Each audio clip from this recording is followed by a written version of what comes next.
Right, lots of shit going on. All right. We have threes, we got twos, we got ones. And if we're both green, that means Yes, we sir. back in action. Back at it. Another week. Here we go. Excited to be here with you guys. Welcome back. Say Something family. Mm-hmm.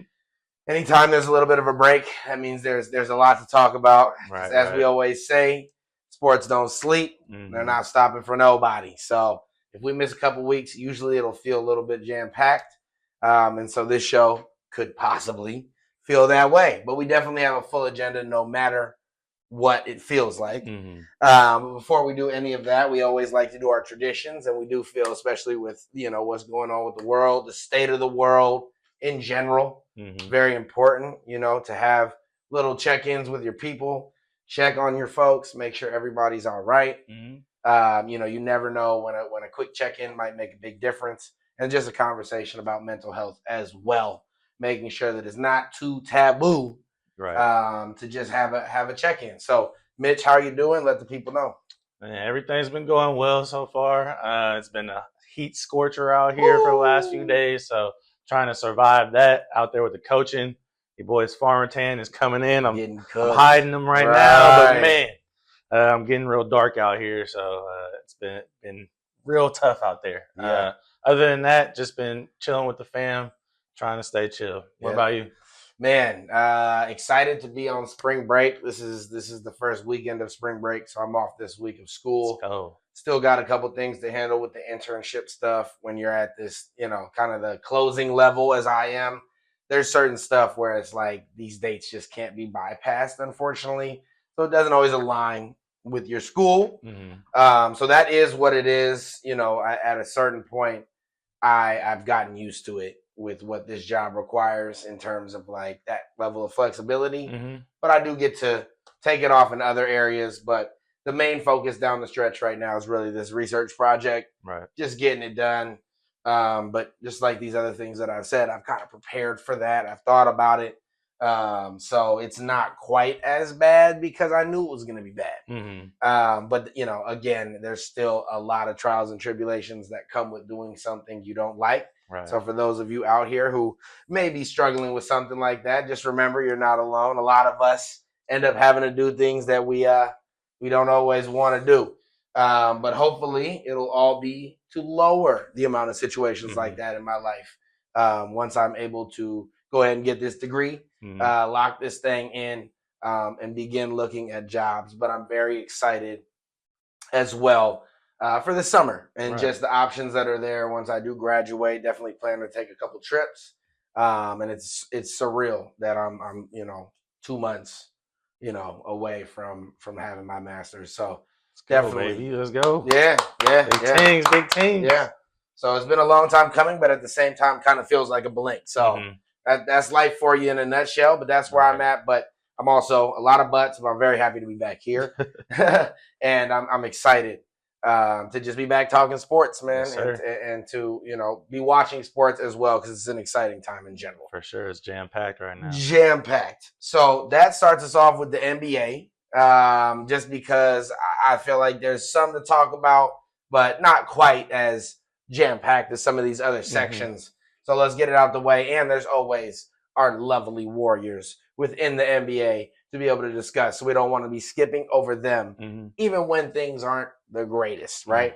My first section here is just simply the Warriors should tank. I feel like we've had a bunch of discussions this year about the state of the Warriors, where they're at, what all this means. And I know that right now the update is that Steph Curry plans to be back in a couple games here. I do think Kristaps has shown some nice flashes when he's actually healthy. But overall, for me, with the strength of next year's draft class and the depth that's there, I think that when it's a season like this, which is a guaranteed play-in, I think there's no way we don't end up in the play-in. I just feel like don't risk anything more if we truly think we will be competitive next year, which everybody seems to think with this kind of roster and this core, that if they get to the playoffs, that they'd be, a hard team to deal with. I just think you have to tank now. I just think Yeah. you kind of pull everybody back. How do you feel about it? Well, to your point, we're 33 and 38, and the New Orleans Pelicans are 25 and 47. So, like you said, we're probably not calling out of playoff Right, contention at this point, which is pretty sad at 33 and 38 right now. right. But that's what we got presently, and I think it's true. We got a tank, and it's hard for me to imagine that we're going to be even more excited another year removed of a full season with Steph Curry 100%. or Draymond or Kristaps Porzingis, and all three of them another year older. We see Porzingis is probably maybe give you half a season, if that, and so you have to kind of play him sporadically throughout the season, give him the LeBron treatment where it's like, hey man, just chill, give us a few games that are crucial to keep us up and in playoff contention, and then be ready for a playoff run, and hopefully you don't get hurt first few games just because now I have to ramp it up again. Like Right.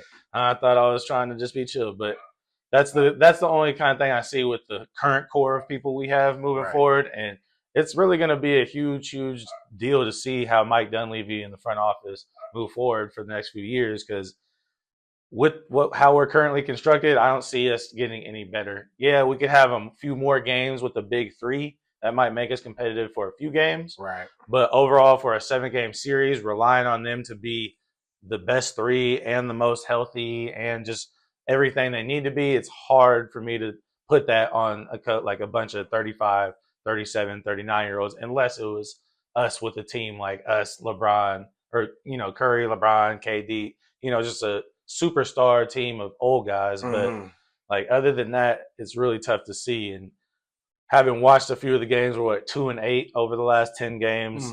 It's really just very reminiscent of the before the We Believe Warriors, where it's just like we just got a bunch of guys out here, and the only difference between back then and now is like back then we just had weak ass veterans, and now we just have a bunch of random role players on our team, and it seems like we're really gonna have to wait for that next Steph Curry or like a number 1, number 2 pick to come around again for us to have any relevancy once Steph leaves. So, we see it. Giannis is going to come back too, and he's having trouble with the Bucks, and they want to tank, but he wants to continue to play. So maybe there's something in the works that we could figure out. I don't know if that is possible anymore, but like if we can get Giannis on our team, that's kind of one of the few things I can see personally that would really make me feel confident that, okay, maybe the next year or two with Steph, if they're able to be healthy, Steph can kind of float around, let Giannis do a little more of the heavy lifting, and maybe we can make a playoff push with those two. Both guys MVPs, both guys finals MVPs. So I can see that. But other than that, unless something, I'll leave that to you if you know another way of seeing things forward for the Warriors. But as of right now, it's been very, very mediocre ball, and we deservedly belong in the 10 spot. Yeah, definitely. I mean, I do see a couple paths forward, but I think that, you're going to have to make the right moves, and that we're now very injury dependent, right? Yeah. So we're like, one injury away from things not being close to going as planned, you know what I mean? And I feel like that's something we all have to accept. But I do think there are several paths forward, assuming we do stay healthy and assuming that we gain some value with this pick. Like, I do think that that's one of my main points of why we need to tank, is that I think this offseason means a lot. And I think if this pick is a lottery pick, that becomes a whole different discussion, throwing that at the forefront of some of these trade talks, Is there somebody you're looking at right now in the draft, or you think it's more like a something that we can put into a trade? Yeah, I think it's something that we put into a trade. Okay. I feel like that's where the major value is with the depth in this, is like you fall out of the top 15 and you're starting to look at, as is. Kareem Abdul-Jabbar. Well, yeah, I mean, as is, you're going to need some things to fall your way. Let's say you're 15 or 14, but inside of there, there's a lot of opportunity, right? Outside of there, it's like you need a lot of things to fall your way, which could still happen with the depth in this draft. But again, you're talking about, what has the potential highest offering in a package. And like you said, Giannis is out there. I do think Trey Murphy and a lot of these other guys that we've circled around will be out there and 1 year more removed off their contracts, which always takes the price tag down, Mm-hmm. and then assuming that you can raise the value of one of our leading picks, right? Because and then the perceived value of those back end no Steph picks. Mm-hmm. I think that gets us a long way to adding a guy that we want to have be part of the future. Mm-hmm. And hopefully a true bridge guy that's not like a rookie we're trying to catch up, but like somebody who's been in the league at least 4 years, something like that. And I don't know exactly who I would want to see there, because I think a lot of that depends on, like, are we looking at bringing Kristaps back? Right. Because if not, that frees up 25 mil or something like that. So I think that with the way the roster is, it's very sad, just as it was last year, in terms of would have been nice to see these guys get to the playoffs. I feel like where they were headed, the reason our record is decent now is because they played some good ball there down the stretch before all of those injuries occurred. And to one of your main points, I don't think that there's any way we can be truly leaning on, we're just automatically going to get better next year because of how many players that we have that are older, But I do think that there are several routes forward in terms of how much of a treasure trove we do have. And my real hope is that, Joe Lacob doesn't fall in love with one of these prospects that he deems available when he thinks we're going to end up being, up to pick. Because we all know his infatuation with taking a swing in the lottery. But I think no matter what, all you can control now is how we're playing. And I just hope Steph Curry, maybe come back a couple games, go ahead and take the rest of the season off, check on your kids, check on the wife, check on the fam. Kristaps, like, I feel like we gotta have to keep playing him because for him, he's playing for his contract life as well. If he can't even get out here, I don't know. I don't know how he even gets a job next season. Right. But we'll see. We're not in great shape. It was good to see Kuminga return and not do anything. Go for 2 points. But on the flip side, Kuminga, man. What a return for you. Revenge game, I don't know. Yeah, I do still wish you the best, and you have had some interesting highlights since you went to the Hawks. And to be fair, Prods looked terrible as well. Who was the other guy that we drafted? So there you go. But yeah, I look to see this offseason and see kind of what the vibes are. I think if you're ring chasing, you have to, again, put all assets on the table. And I think if that's at all in your mind, then the thought should be very clear that we're trying to make our assets the most valuable. So we take.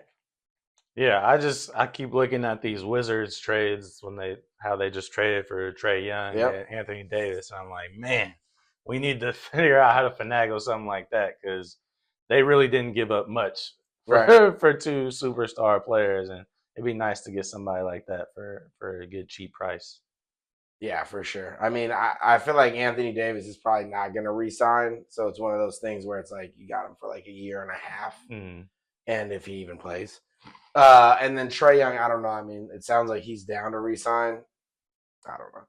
I feel like I look at those trades, and both of those are kind of like, with where the Wizards are at, I feel like both those guys are going to end up back on another team soon anyway, and back out there. But we'll see. We'll see. On to, before anything else, just to be clear as well, as of yesterday, we had the same odds as the Mavericks did last year. So I'm going to just keep putting our turn, baby. Keep putting that in the universe. You know what I mean? Nothing wrong with letting it happen twice, We want the Bonza? Should we get the Bonza? Yeah, I mean, I feel like, if we were first, I mean, I saw a lot of people saying that the Warriors' best fit would be Boozer, and I'm like, of course you feel that way. Like the guy in my eyes with the lowest ceiling, but maybe the highest floor. I'm like, it's just us and the Kings, huh? We just like those high floor guarantee guys. Anyway, Dell Curry also got his jersey retired. Just wanted to give a quick shout out because that is the man that birthed Steph Curry. Let's go. Our greatest, our GOAT. So anytime anything happens with him, of course, he'll get a little Bay Area shout out. But congrats to him for being a vital piece of the Charlotte Hornets during an era where they weren't even as, they weren't terrible, Muggsy. So good for him. And, there's a lot of other players that I feel like can't say they've gotten their jersey put up in the rafters. So you did something right, Dell. Yeah, I mean, keep shooting them threes all day. You can get up in rafters. Exactly.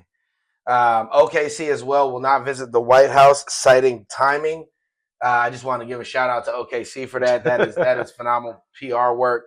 And with the state of the world, man, steering clear. Why not? And then lastly, in the NBA, Bam scores 83. Wow. And I do want to throw this question to you. One, how did you feel about Bam scoring 83? Did you see the highlights? Did you watch the game? Yeah. And then two, how did you feel about the majority of the sports world's reaction to him scoring 83? I mean, it just goes to show that if you're a solid player in the NBA, if they get enough shots up there the whole time, if they're catering to you and wanting you to score the whole time, you can get there. I'm not like super surprised that this happened. Maybe I'm super surprised that it was Bam. Right. That was the one to do it. But I mean, sure. we've had Steph and Klay for so long, and Klay getting 61 and 3/4. It's like we kind of had a year where we probably could have let one of our players do this. And we were just like, nah, we're up by 30 and it's going into the fourth quarter. You don't need to score anymore, bro. We're good. And so I feel like we could have done it. So maybe I'm a little like jaded by that, where I'm like, we had about 50 games where that was a possibility, bro. 60 and 3/4 with Klay. Yeah, it's crazy. So, hey, congratulations. That's awesome. I think that's great. Power couple with him and Asia Wilson. So, shouts out to you, Bam. That's dope. I think it's kind of whack, a lot, like, since it's day-to-day, everyday talk, sports talk. Yeah. They got to find something to talk about, something to debate about, something for Stephen A to yell at somebody about, something for Doggy to say something weird about back in the 60s and, the guys back then wouldn't have let them do that and all this other. Right. Bro, you score 83 in any game. That's impressive. It doesn't really matter, So, for sure. Shouts out to Bam, in my opinion. Yeah. I mean, I agree. I mean, I'm not with the hateful energy. I feel like that's a little cynical to just take away from the fact that 83 points is 83 points. It's hard. I will say though, one, I think it's pretty shocking that it's Bam. Mm-hmm. Maybe that speaks to the overall skill in the NBA, or maybe that speaks to, the fact that there are nights where the product can be whatever the heck it wants to be. Yeah. The Heat putting up 150 may never happen again. I feel like that in itself was on some were you guys both in agreement that you would allow them to play outside of their team's standard, because they don't even do that. Mm-hmm. Secondarily, I feel like the game was a blowout way before. We've seen Joel Embiid have, 72? What did he have? He had at least 70 in 3/4 and didn't even question it. Wasn't even on some maybe and it was super efficient. His 70 or whatever it was an extremely efficient outburst of scoring. And you look at Bam's night and it's it's 70. 70 and 3/4. So easily could have got it, right? Mm-hmm. Like the way Joel plays. But it was a blowout and he scored it efficiently. Game's done. This game was a blowout easily in the second half. Bam Adebayo shoots 20 for 43 from the field, 7 for 22 from the three as a center, shoots 36 for 43 from the free throw line in 42 minutes. That is over a free throw a minute. I don't know where that's happening at. For me, it just felt like, man, it's not really basketball, right? And that's my only quarrel with it, was that it was inefficient. It was not to win a game. Right. And you shot 43 times from the free throw. I mean, we get mad at James Harden and them for 20. Right.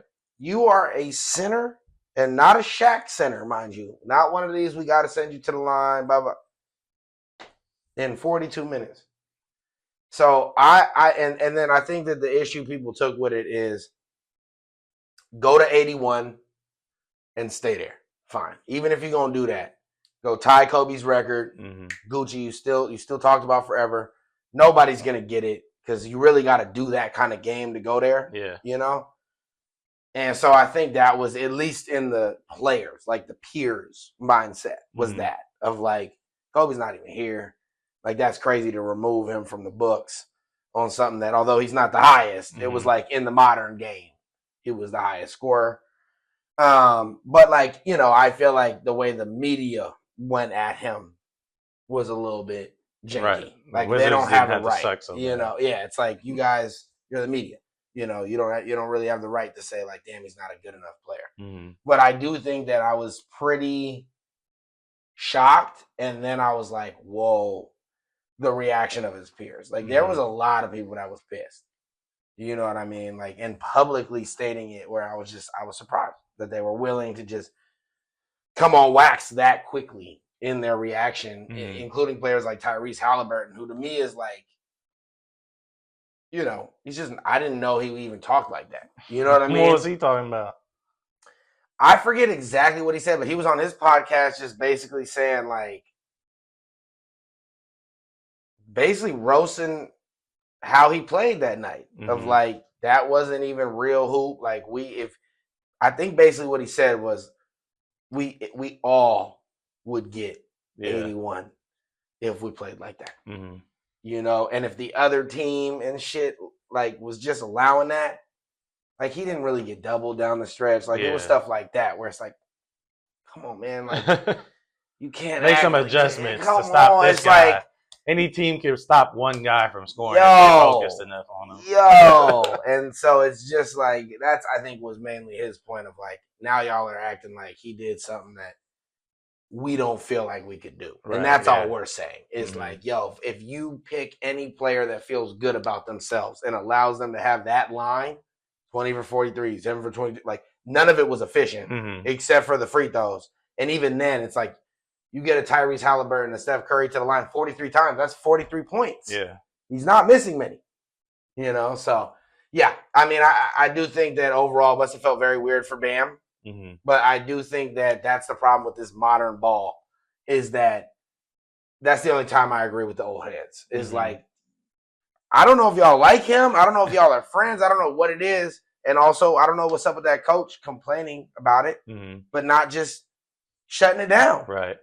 We're hacking now. We're whatever. I mean, clearly they were hacking. Yeah, they were hacking. Anyway, but shout out to you, Bam. I do, in my opinion, I would have stayed at 81. But nonetheless, good for you, my boy. And it'll be interesting to see how that continues to play out because I know it's not over. But in the world of basketball still, special time of year in March for the NCAA, specifically the men, women as well. But we got March Madness. March Madness. The boys of PV got whooped by Florida, but we made it. They made it. We was up there. They had a couple games on ESPN down the stretch. Yeah, where they Lehigh were winning got the win. Yeah. Won the SWAC tournament. Yeah. Shouts out to the boys. Shouts out to the boys. PV. Brackets are absolutely already busted. That's for sure. Upsets were coming quick and fast. Plenty. Yeah. So why don't you start going over some of the things that you've seen so far and however you'd like to attack what has been a absolutely wild bracket. Feel free. Yeah. I mean, we got the biggest upset was High Point winning against Wisconsin. That was a great, exciting game. Man. Unfortunately, went on to the next round, lost to Arkansas, a juggernaut team out here. Right. Darius Acuff Jr. And it was close, though. Yeah, it was close. That game was close. But they pulled it out. Yep. Other than that, Duke had a scare by Siena, the 16 seed. First round, coached by Jerry McNamara from Syracuse. Cold. Now going to be the new Syracuse coach moving forward. So big ups to you guys. Siena, hopefully you guys have a good replacement behind him. But Syracuse is getting a good one. Former champion with the school with Carmelo and the boys. So I think he's going to bring that Syracuse attitude back, that Boeheim attitude back to Syracuse and make them a good quality team because over the last 3 seasons, they haven't even made the tournament. So real iffy. It's been looking rough over there. So luckily, Duke got past them. They're going to be taking on St. John's, who just beat Darren Patterson and the Kansas boys, last second layup. Very, very exciting game. So that's going to be a great matchup over there. Michigan State, Louisville was a big matchup that went down to the wire. Michigan State and Tom Izzo and the boys looking like a strong contender. They could potentially run into whoever wins out of Duke and St. John's. And Rick Pitino has St. John's playing crazy right now. On the other side, and what is it, in the west side, we had Texas going against BYU and AJ DeBonsa in the first round. They knocked them out. Get them out of here. Then move on against Gonzaga, take them out, and they're going to be taking on Purdue in the next round in the Sweet 16. After Purdue beat Miami, tough game that what they went through, were able to pull out a 10-point win. Yep.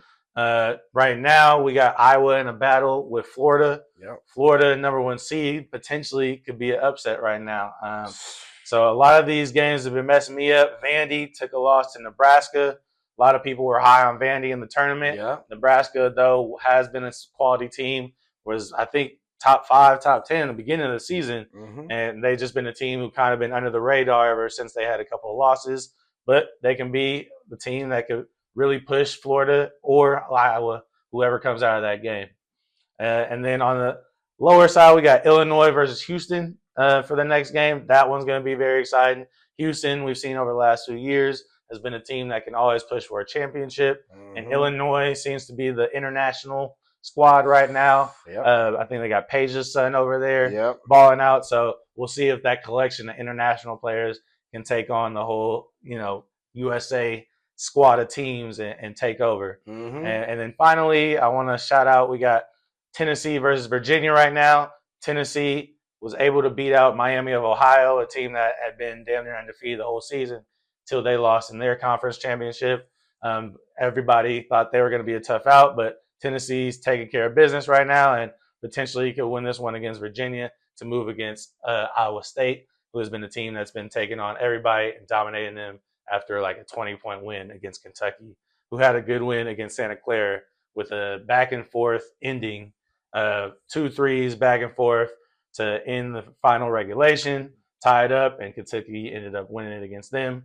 But other than that, we got usual suspects. We got Michigan moving on, powerful performances by their star players to take out St. Louis and Kareem Abdul-Jabbar and the boys over there. And then we have right now Arizona taking on Utah State.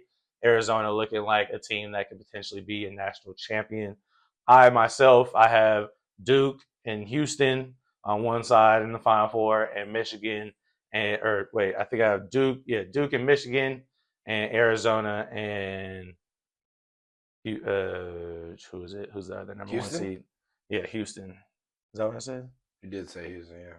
So I'm which thinking, is a 2 seed. Right? Yeah, which is a 2 seed. So I have all 1 seeds and a 2 seed making it to the Final Four, and I have Arizona taking it over Duke. That's my predictions. Playing a little bracket with the kids I coach, dominating them. I'm getting all the picks over them, so that was to be expected. But it's been very exciting this whole time, and I can definitely see some big upsets going on moving forward because it's not often that all the 1 seeds usually make it. Yeah, I mean, that was a great breakdown. All I will say and add to this is that I feel like this March Madness has perfectly matched the way the season has felt. Mm-hmm. Some strong teams, but in general, it has felt very wide open. It has felt like number 1 seed in general or the number 1 rank was always kind of for the taking weekly. And especially in the Big 12, right? Gosh, that was just a gauntlet this year where it just felt like every week was a top 10 matchup. Mm-hmm. The amount of teams in that division that were or in that conference that were just phenomenal was scary. Kind of looked like some years of the SEC, kind of looked like some years of the ACC. But this year it was clear the Big 12, adding Arizona, teams like that just made it to where it was like, this is overkill. And I didn't want to mention it because I know they're your boys, but I do have to bring that back. VCU, the 11th seed, did knock out North Carolina in that first round. Upset. Yeah. Huge upset, but not a huge surprise, losing the best player on the team. Caleb was out, so you definitely saw it down the stretch. It really affected their team a lot. And so a lot of people were not very surprised by this, but it is still very, very much an upset. Yeah. I mean, it was a huge VCU's upset. That team, Yeah. I mean, they're one of the few teams that's usually kind of low ranked, mid-major but that is teams. very used to getting to the tournament. So to be fair, they're always dangerous. Yeah. I was trying to sweep over it myself, but we are here with it. As you guys know, I'm Cal. I'm North Carolina. Those are my college teams, especially when it comes to hoop. But yeah, I mean, with Caleb Wilson going down, I didn't see us making it very far. Did I see us losing to VCU? Nah, yeah. No. And we definitely were up 18 in the second half. So I thought this is Gucci. And I actually stopped watching the game. I forget what else was on, but I started watching something else and got that notey that they're out of there. So pretty shocking. And to add the last little cherry on top for that situation, does look like Hubert Davis is on his way out the door, which I personally believe it's time. He just hasn't done enough. Back-to-back first-round exits. And if you look at the way Duke, some of these other teams that we compete with are recruiting, they are just above and beyond where we are right now. For sure. Very lucky to have a Caleb Wilson. I do think that we have some nice classes coming in that Hubert did have a hand in. So we'll see. I would hope we get a good coach that allows those to stay and, can go ahead and obtain even more. Yeah. But, yeah, I think it's about time. And you lose back-to-back first-rounders at North Carolina, and you are no doubt going to be on the hot seat. But, yeah, wide open. Very interesting to see how the rest of these games go. We also have Texas Tech versus Alabama tonight. Yeah. That'll be a very good game to watch. Texas Tech is sad to see JT Toppin. Yeah. Unfortunately, he was a Player of the Year candidate. Anytime you lose a player like that, obviously the team is much worse, but the quality of the overall tournament as well diminishes due to that. So that would be our update. We'll keep you guys in tune, obviously, as this progresses. After these games tonight, I believe there's a 5-day break or so until next weekend, which all the games will commence. The Sweet 16 will commence. But we'll have you guys at each different stage of this, obviously, since we did miss the beginning. But every step from the way now, we'll make sure we got you guys until that final is decided. But we're going to move on from the round ball and go on to the interestingly shaped pigskin. The Hey Arnold. Yeah, the Hey Arnold. The one that is used for football. And that's the NFL. So, I think rightfully so. We'll start off with the Raiders. I actually had the Niners first, but I think that it's very fair to start off with the Raiders just because we're going to do a little free agency update with the signings and trades that happen for both teams. But the reason the Raiders go first is because I think most of you will know, and if not, I guess this is breaking news for you, but they had one of the biggest blockbusters of the free agency period, or of the offseason, excuse me. And it was all the talk in the town, right? And that would be for Max Crosby, right? Which 2 first-rounders were handed over to the Raiders from the Ravens. And it was pretty earth-shaking in terms of when the trade went down. The Ravens do not usually trade their first-rounders, let alone 2. And Max Crosby, as we all know, is an all-pro, a guy who is very talented, or a Pro Bowler at least. And so it was pretty wild to see him moved after many years of speculation. Will it happen? And then I'll let you tell the rest. Yeah, I mean, it was a pretty rough situation. I know Max has talked about it on some podcasts. He was fully ready to be a Raven, and then he was in the building and he felt uncomfortable. Things felt weird. And all of a sudden he heard they were worried about his knee, and that's something that everybody already knew about. And then all of a sudden he was saying, hey, you're packing your bags and going back. And the next day, essentially, they got Trey Hendrickson. And so it just looks like they made a business decision real quick. They're like, hey, this hasn't been finalized, even though we had the handshake agreement. Ink's not dry quite yet. So until we say it's okay on this physical, and from what we've all heard, the Ravens are very, very particular with their trainers and how they evaluate injuries and everything. So maybe even shady. And maybe even they were hoping to get Trey Hendrickson. It was up in the air. Then they made this trade, and then Trey was like, hey, but what about me? I'll still come. And they're like, somebody who doesn't have an injury versus somebody who does, and we don't have to trade picks. 2 picks. All right, sorry. And Max, go back to Las Vegas. Sorry, buddy. So we have him back. Pretty awkward. We were pretty excited about those 2 picks. Man. So it's kind of weird because we didn't ask for you back. So, yeah, your locker's still over there, buddy. Hope things are good. Let's just adapt this up, keep it going. We potentially might have some trades for you a little bit from now, but damn, nothing's probably going to be as good as that one was. So It's unfortunate, but we do still have a Pro Bowl caliber defensive end now, so that's very nice. We don't have to go out looking for that particularly, unless we need to, unless we find another good trade option for him. But as well as that, we did make some good moves. We did also take Tyler Linderbaum, the center from the Ravens, who's a Pro Bowl superstar guy. Super good pickup. Great pickup for potentially protecting Fernando Mendoza if we decide to go with him as the first pick. So that's definitely one that was good. Again, there's a little bit of a caveat when you do have to give a guy the most money that somebody's ever gotten as a center, which does happen with the Raiders. Yeah, it does seem to be like the way the Raiders end up going about things. I remember, who was it? Sean Smith, cornerback. We paid him the most, and then I don't even think he lasted a full season with us. So we have been notoriously known for paying and cashing out for guys and then getting rid of them and like damn near even holding on to their money like the Jets are doing with Aaron Rodgers and Justin Fields' money right now. But we also decided to address the defensive side, which again, in typical Raider fashion, we seem to have overpaid for guys who are solid, but maybe don't deserve the, hey, you are going to ascend moving further contract, because these guys probably are at their max, at their ceiling. They're primed out right now. So we need them to really play like that on these contracts to make it worth the money that we're paying them. But we did get 2 linebackers, something I have talked about a bunch that the Raiders do need.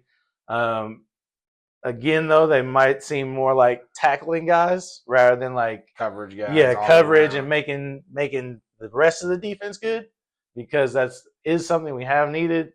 Because we need to connect the whole defense. Our defensive line is disconnected from our linebackers, who are disconnected from our secondary, and all the way through. So we do need the guy with the C on the chest to really come through. But we did get Quay Walker, let me just mention their names, and Nakobe Dean, 2 guys who have played winning football, especially Nakobe Dean. He was playing for the Eagles when they won. So hopefully they can come in with the culture of Kubiak and really demand a high standard from the defense and not just have to perform and lead by example. Let's help make everybody better, starting with guys to control the defense.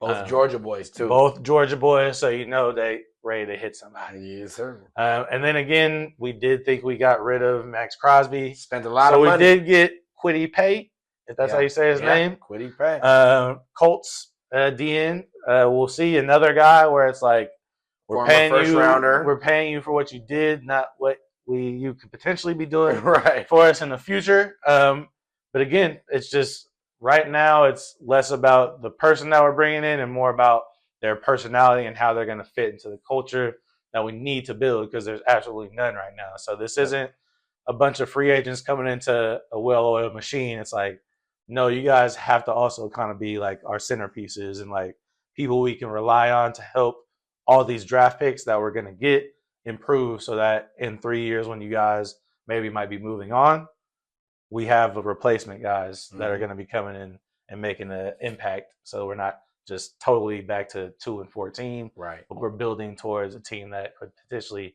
be a playoff team for a few years. Right. And then on the offensive side, we went and got Jalen Naylor from the Vikings. I mean, I think he's a cool little pickup. Slot guy. Yeah, slot guy. I mean, very, very solid receiver for the Vikings, but we'll see how he does throughout camp and everything. He's just another kind of prove-it player at the wide receiver position, in my opinion, for our team. But I think could be a valuable asset because the Raiders are very low on quality wide receivers. And I think he could be somebody who can give us probably like 700-800 yards, 6-7 touchdowns, something like that. And that would be very helpful for Fernando Mendoza to have a great slot guy. Yeah, I mean, what an offseason. Yeah, making moves. But again, it's like we keep saying, man, just because we have the money doesn't mean we have to spend it all on few players. Like we don't have to overpay guys. I mean, clearly we do because we're the Raiders. But man, be nice to spread it around a little bit. It'd be nice to be able to have a little more flexibility moving forward and not just hey, we have these splashes and that might be it. Right. I will say though, with the Max Crosby move having happened, this offseason looks great to me. Yeah. Like, I know a couple were overpays, but to bring in the guys, I felt like we're in the right spots.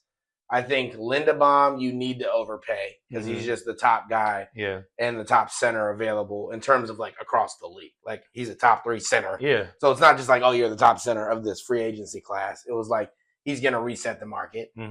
And he's leaving a team that's a bona fide winner to go to the Raiders. So to be fair, I feel like that one, you had a little chunk change on, and the fact that you're getting the number 1 overall pick with a quarterback, supposedly, I think that one makes a ton of sense. Right. I like the Dean move. I think that one was solid. I actually think the Quay one is more of an overpay than the Kobe Dean. But like you said, locking up linebacker, you guys just haven't had linebackers that even are like.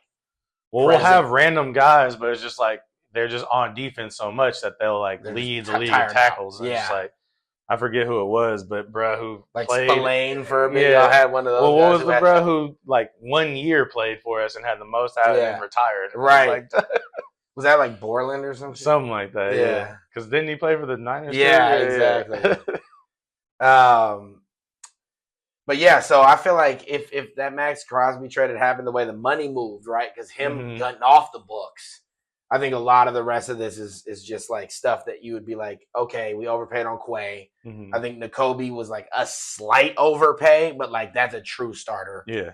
And then you look at the Linderbaum, I've already explained that. And then I feel like the rest of them are pieces that it makes sense. It's not like stuff where you're like, it's not another that was a stretch or like, why did we double down here? It was like, no, like that was spread out right. And I think that it was like truly a reassessment of how you spend money as the Raiders and how to spread a star contract across many. Yeah. Now getting him back, I think it does make a lot of those look like overpays. Like Quay now becomes an overpay, like because you shouldn't have gotten 2 linebackers on the defense getting paid starter money if you're going to, all those things reshift. But the one good thing is I do think that with Max back, it makes the defense like way more formidable than it would have been in anybody's opinion this year, I think, and anywhere close to what it's been in the last several years, right? And then obviously the downside is Max Crosby's 31, doesn't fit the timeline. The 2 first rounders, one was going to be 14th overall this year, so that's not even like a soft first rounder. That's like we're picking up 2 real ones right now.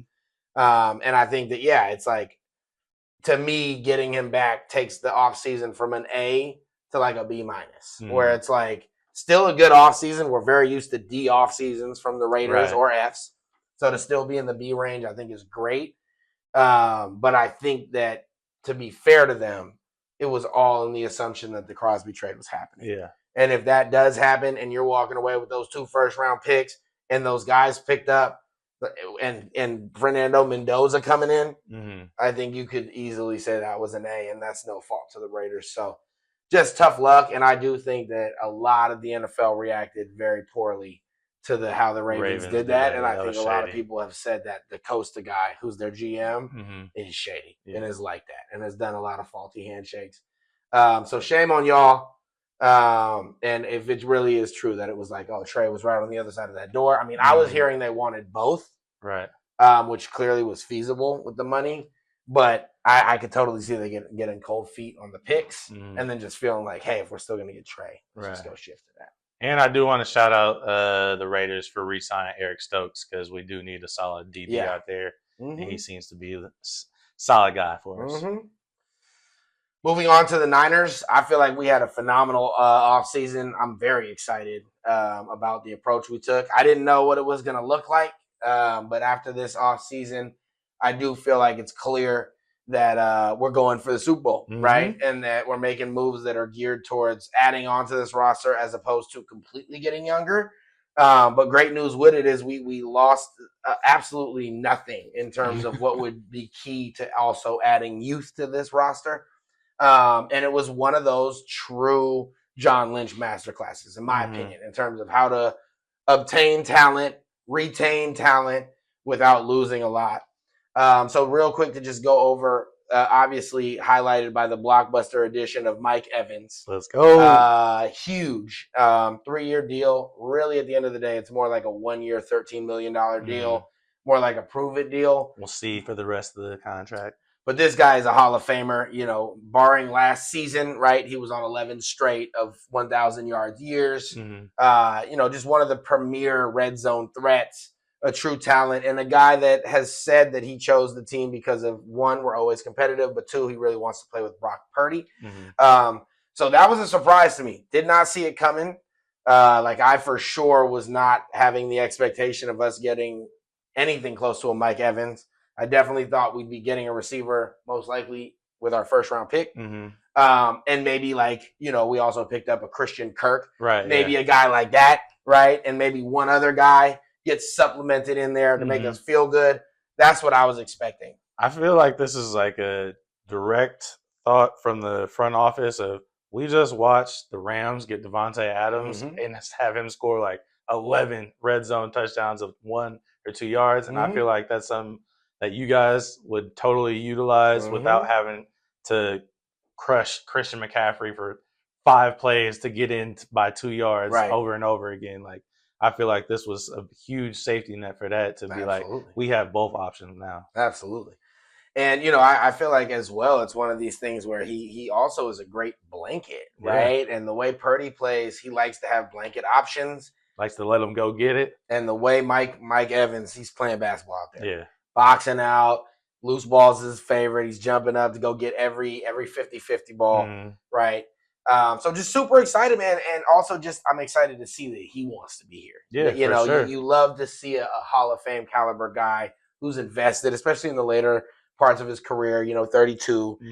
Reminds me a lot of the Anquan Bolden edition back in the day. Kind of a guy who people weren't sure whether he was past his prime or not. And had a couple super primed out seasons with us that were all aided by, I think, the fact that he knew he was going to be in competitive ball down here. We also made a big trade for Osa Odingzuma or Zua, which I know I'm butchering it, but I'll get it by the end of this year, but an absolute beast. I've always heard a lot about this guy as a pass rushing D tackle from the Cowboys. We ended up giving up a 3rd round pick. I think he's a premier talent. I think, honestly, they could have got a lot more for him. And if they hadn't made those trades for Quinnen Williams and Kenny Clark, I think that he wouldn't be on the table, right? He had just gotten re-signed not long before they ended up making those trades. And this guy is a potential Pro Bowler, a guy that gets tons of pressures, a guy that for his position gets a lot of sacks. Not the greatest run defender, but what I think is awesome is that if you notice our last couple drafts, we've drafted a lot of really good run defenders.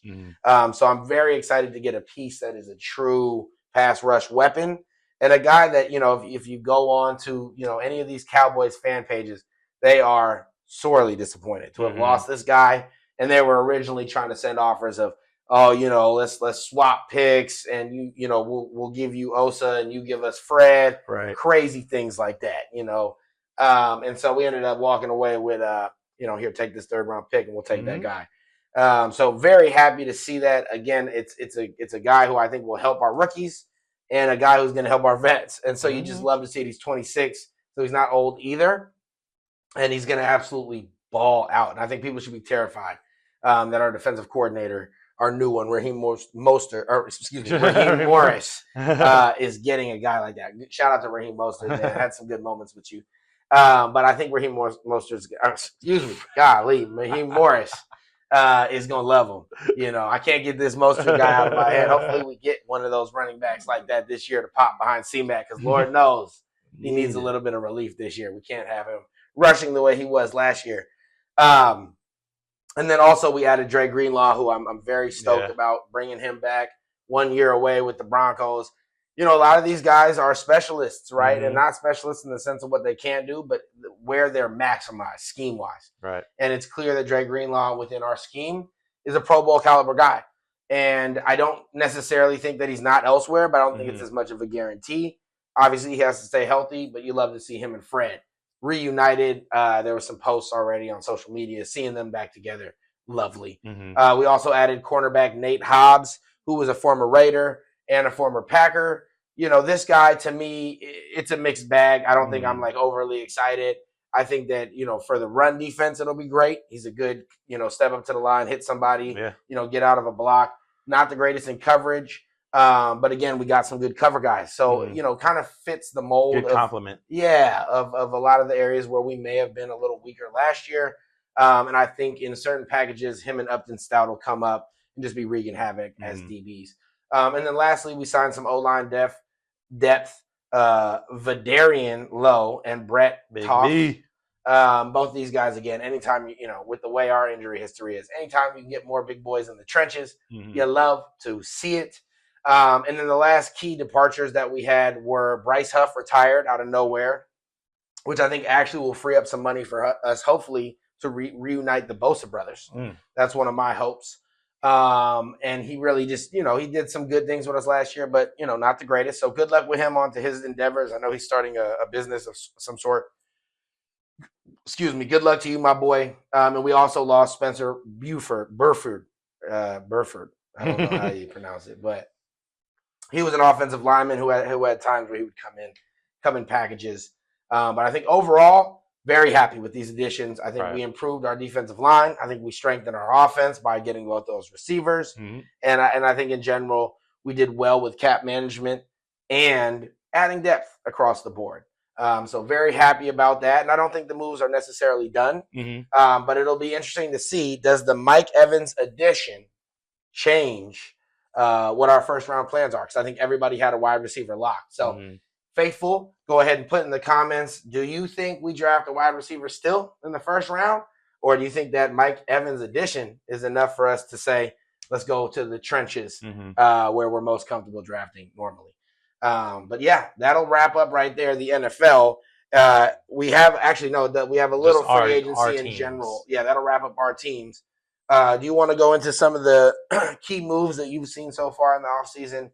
Yeah, we can just run down a list of, from high value players to just, names that you've heard around the league. Yeah. Sidney Brown traded from the Eagles to the Falcons for a 4th round pick and a 6th round pick. The Panthers trade away Andy Dalton to the Eagles for a 7th round pick.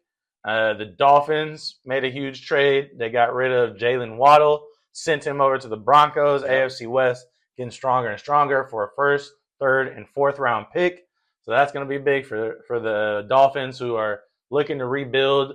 Other than Devon Achane, they said he ain't going nowhere. Another good move that came about was the Chiefs finding a guy to head the team while Pat Mahomes is out. They went and got Justin Fields from the Jets for a 6th round pick. What did they have to lose? 6th round pick, not going to be that consequential at the end of the day for them. And this could be a perfect plug-in guy to take up the time. They did just go out and get Kenneth Walker III, so a little bit more of a run-happy offense moving forward. Travis Kelce just getting a little dunks and dives moving forward. What better place to learn? Right. Andy Reid. Andy Reid's going to open up some lanes for you, going to get you out there without seeing ghosts. Yep. Because anybody who's gone to the Jets is just – and as we've seen, once they leave, nasty. Things go a lot better, i.e. Sam Darnold now a champion. Yep. Other than that, we got Kyler Murray going from the Cardinals to the Vikings. Big move. Making things a little bit awkward for J.J. McCarthy. Yeah. Who is going to start? Is Kyler Murray going to come in there and impress? Because I know right now Justin Jefferson is not impressed with J.J. and doesn't really like him that much. And if somebody else can come out there and show that they can get him the ball, sure, he's going to be like, let's go with that guy. This was meant to push J.J. McCarthy moving forward. We'll see if it actually works. Pushes him out the door, maybe. Yeah, it might push him out the door. So I like that. You're going to get pushed to get better, or you're going to get pushed out the door. Those are your options. Other than that, we have some other ones. We have Javon Hargrave going to the Packers. He signed with them for 2 years, $23 million. That was a big one. Like you said, you guys got Osa from the Dallas Cowboys, one of the biggest moves of the offseason. The Bills went and got Bradley Chubb. They signed him for 3 seasons. We'll see if he can come back and be a solid player. Kind of has been injury-riddled over the last few years. So we'll see if he can actually become somebody who makes an impact for them, or just another, stopgap. The boy Kobe Bryant, Kobe Bryant, went to the Bears for 3 years, $40 million. Travis Kelce back to the Kansas City Chiefs. I don't know. He must have had a talk with Taylor and Pat at the table and been like, hey, guys, come on. We're going to do this one more time. Let's try it. And if you give me $12 million, I'll definitely come back. Right. Other than that, let's see what we got. Daniel Jones re-signs with the Colts. Right. That's solid for them. Malik Willis to the Dolphins. Malik Willis to the Dolphins. We'll see if he can stir up some magic that Tua couldn't create. Right. We already talked about Trey Hendrickson going to the Ravens. That's a big move for them. Yep. You already seen, or if you haven't seen, there was a conversation between Joe Burrow and Jamar Chase when the move happened, and they were both just like, bruh, like how are all the teams in our division all getting guys to hurt our quarterback? And we've already seen the Cincinnati Bengals offensive line. It's atrocious. Yeah. So to see another defender like this, you can understand why Jamar and Joe are just from like, their team. Yeah, from their team. Are just like, God damn, bro. Like, what are we supposed to do out here? You guys won't even build an indoor facility for us. Right. When it's a blizzard. So, yeah, we've talked about some other ones like the Quay Walker and the Kobe Dean going to the Raiders. Do you have any other ones? I think one of the big ones, you might be on the tip of your tongue right now, the Eagles signing Reek Woolen for $15 million. He's a lockdown defender. What was he, the Seahawks, right? Mm-hmm. I mean, big, tall guy. Super Bowl winner. Yeah, Super Bowl winner. I mean, it's just, it's another steal for a team that's already solid that really is going to help their defense down the line. So that's definitely a move by them. Yep. And we had the Steelers and the Colts make a big move. Michael Pittman Jr.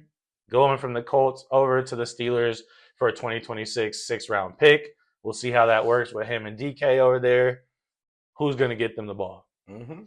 That's going to be the question for them. Absolutely. The only other ones that I would add in, I do not know if you have added them in because you were covering a lot, but the Bears trading DJ Moore to the Bills. Right. That's going to be huge. I think he's a wide receiver. I think that's a similar move to when they got Diggs. I really do.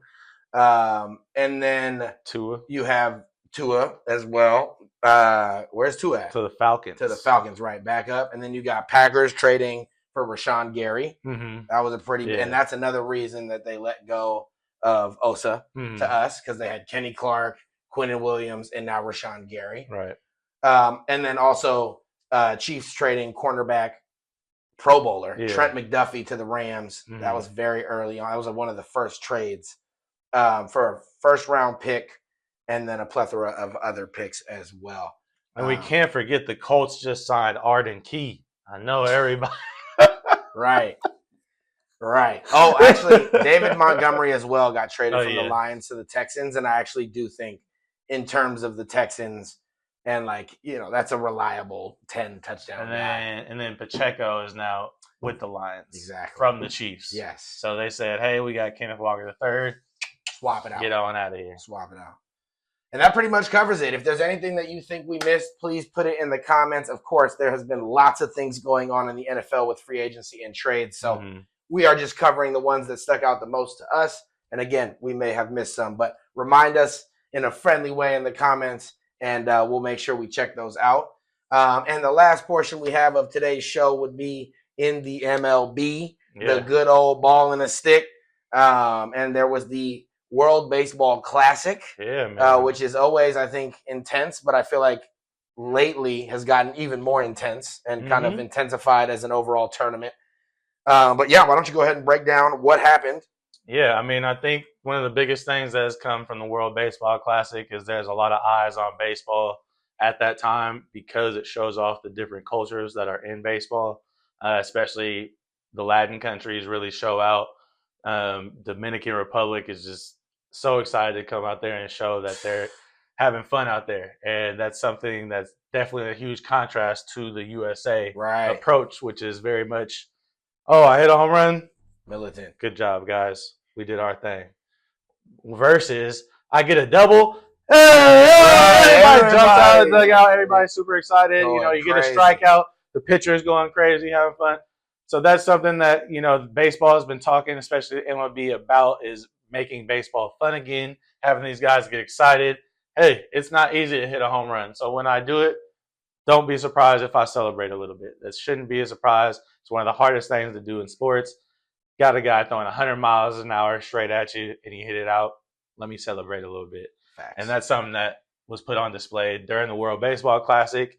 USA did make it to the championship against Venezuela, and Venezuela ended up winning 3-1, taking out the USA by a big surprise. Sorry about it. A huge upset. But at the same time, when you got guys like Michael Garcia, you guys got guys like Ronald Acuna, and all those boys over there in Venezuela, Daniel Palencia closing things out for them.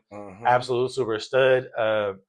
It's no surprise. I mean, even they're talking about Team Italy being a surprise team this year too, but it's no surprise to me. Their whole lineup is MLB players. So when you got Vinny P, Kyle Teal, Jack Caglio, and all the boys playing, you got a chance, especially if Aaron Nola is showing up and pitching for you and having a good job, doing a good job, because he's already gone back to spring training and started getting ripped. So so it just goes to show sometimes it gives you a little bit more energy when you're putting that international jersey on compared to the 162-day game grind of the MLB season. But that was super exciting to see. Japan showed out. They got upset by Venezuela too. Yeah, they got upset by them. Dominican team, I mean, they were the most stacked roster. Were the most I couldn't believe in the world, but we got by them only to lose to Venezuela. It's crazy. But Paul Skeens showed out for us. Aaron Judge, unfortunately, did not have the best tournament. Neither did a couple of the other guys. Kyle Raleigh, Bryce Harper really was the only guy who showed up in the championship game. But before that, he was not really doing well. But, you know, Venezuela's pitching really showed out. It shows how well, like, if you have a starter who can get you through the first 4 or 5 innings, they got 4 or 5 guys in that bullpen throwing 99 plus. That make it hard for a one-on-one matchup. I mean, you get a new guy coming in after seeing a guy 2 times through the order, and he's throwing 100 with a sinker that just move. You know, it's just wild. All types of movement. So shout out to you guys, Venezuela. You guys are the new world champions, and hopefully next time around, you know, us USA boys can pull it out. But it's going to be a tall order because the whole rest of the world is only getting better. And it's on notice for the World Baseball Classic. And now we just have a few days until the MLB season starts. The 26th, the Giants taking on the New York Yankees.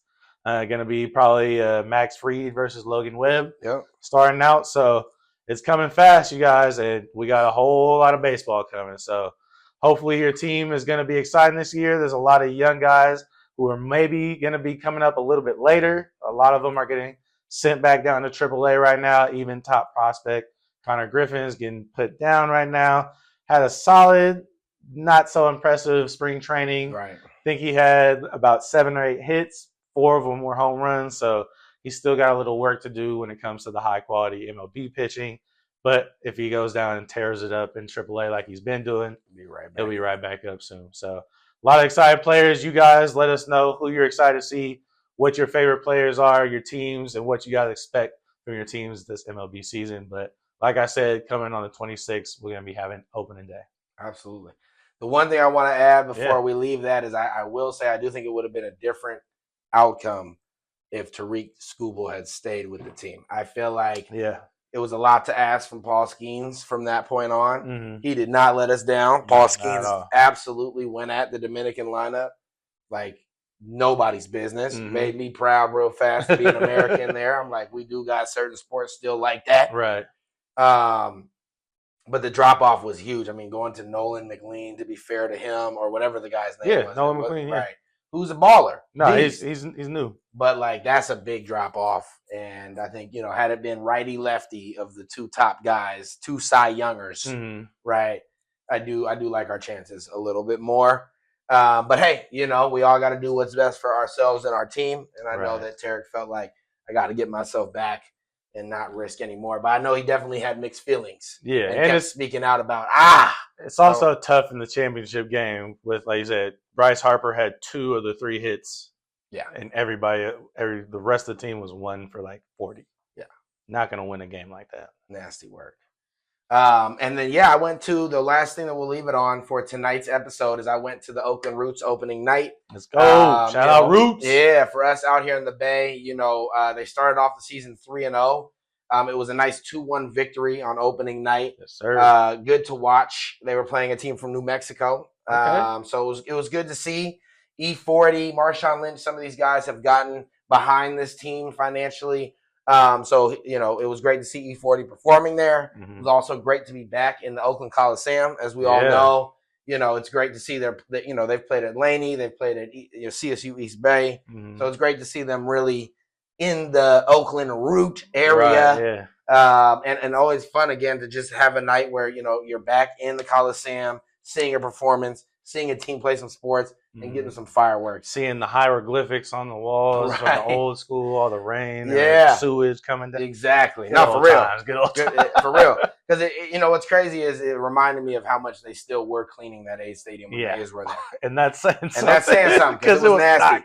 But now it's just crazy. But it was a fun night. I encourage those who are in the East Bay or near it to go check out a game. They're not super pricey. And I do think the team will be pretty competitive this year. And if you haven't seen their merch, their gear, it is fire. So just giving a quick shout out to the Roots. It was a fun night. And for those of you who are close, I urge you to go check it out. Family friendly and all that. So another episode in the books. We appreciate you guys being here with us. We hope everything is going well with you guys. We know the world is a little bit crazy. So we're hoping we can take your minds off of things for at least an hour when we come together each week. And we look forward to seeing y'all next week. So peace, love, and happiness. We out.